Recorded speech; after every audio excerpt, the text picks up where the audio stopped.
Welcome you friends. दोस्तों, हम second grade English literature को डिस्कस कर रहे हैं और हम लिटरेरी मूवमेंट के बारे में डिस्कशन कर रहे हैं। तो आज हम लिटरेरी मूवमेंट पढ़ेंगे, एक एक्सिस्टेंशियलिज्म। दोस्तों, एक्चुअल में इसका अर्थ होता है अस्तित्ववाद। तो क्या है एक्सिस्टेंशियलिज्म, इसके बारे में हम स्टडी करेंगे आज। Coined out by Gabriel Marcel in Europe. Existentialism को कॉइन आउट कहाँ किया गया और किसके द्वारा किया गया? तो ये गैब्रियल मार्शल के द्वारा यूरोप में कॉइन आउट हुआ। It is cultural movement between 1930-40 to 1950। ये याद रखना आप, 1930 या 40 से लेकर 1950 तक ये चलने वाला कल्चरल मूवमेंट था existentialism. It focuses on individual existence, freedom and choice. इसने किस पे बल दिया? तो इसने इंडिविजुअल एक्सिस्टेंस पे, फ्रीडम पे और चॉइस पे बल दिया। It raises the cardinal question of human existence such as who am I, what is the meaning of my life। यानी ह्यूमन एक्सिस्टेंस के क्वेश्चंस को ये जो है रेज करता है, जैसे who am I, मैं कौन हूँ, what is the meaning of my life, मेरे लाइफ का मीनिंग क्या है।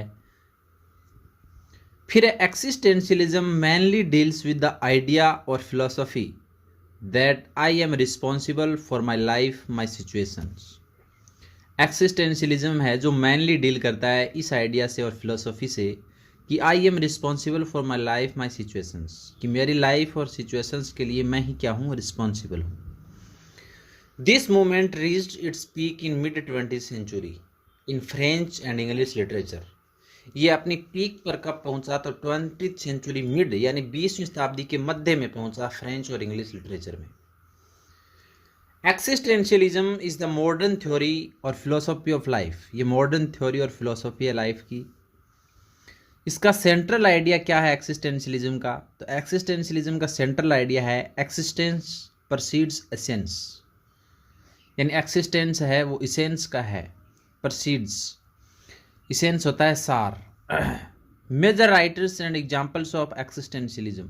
अब इनके एग्जाम्पल्स और राइटर पढ़ते हैं हम। तो जीन पॉल सार्टर था, जिनके द्वारा इनकी रचना है नो एग्जिट। फिर वेटिंग फॉर गोडोट है सैमुअल बेकेट की। फिर मेटामॉर्फोसिस है फ्रेंच काफ्का की। और एक फ्रेडरिच नीत्शे जर्मन फिलोसोफर थे। ये राइटर थे एक्सिस्टेंशियलिज्म के। तो ये था एक्सिस्टेंशियलिज्म। अब देखते हैं हम रियलिज्म के बारे में, जिसे यथार्थवाद कहते हैं। Reaction against romanticism in mid 19th century. ये मिड 19th सेंचुरी में स्टार्ट हुआ था और रोमांटिसिज्म के अगेंस्ट रिएक्शन था। In realism authors describe things in its original way without embellishment, decoration और अनरियल प्लॉट्स। यानी एक्चुअल चीज़ों को प्रेजेंट करते थे रियलिज्म में ऑथर्स ओरिजिनल वे में, विदाउट एम्बेलिशमेंट, डेकोरेशन और अनरियल प्लॉट, बिना किसी अनरियल प्लॉट के, बिना किसी डेकोरेशन के। They focuses on everyday lives and people in ordinary time and places. Everyday lives की चीज़ों पे ज़्यादा फोकस करते थे, ordinary time and places. France was the epicentre of realism. Realism का ईपी सेंटर क्या था? वो था फ्रांस।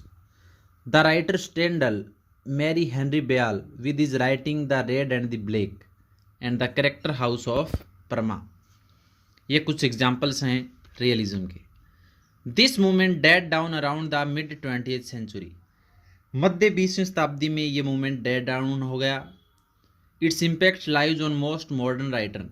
और इसका इम्पैक्ट था वो मोस्ट मॉडर्न राइटर पर भी पड़ा। Two important figures in the realist movement were. दो इम्पोर्टेंट फिगर इस मूवमेंट के हैं, वो हैं Gustave Courbet and Jean Francois Millet. ये नाम याद रखना दोनों। जिसमें गलीनर्स बाय मिलेट, मिलेट की एक रचना है Gleaners. Middlemarch by George Eliot. The Rape of the Lock by Pope and War and Peace by Leo Tolstoy. तो ये था रियलिज्म। आई होप आपको दोनों ये बहुत अच्छे से समझ में आ गए होंगे। नेक्स्ट वीडियोज़ में हम नेक्स्ट मोमेंट के बारे में डिस्कशन करेंगे। Till then thank you, take care, bye bye.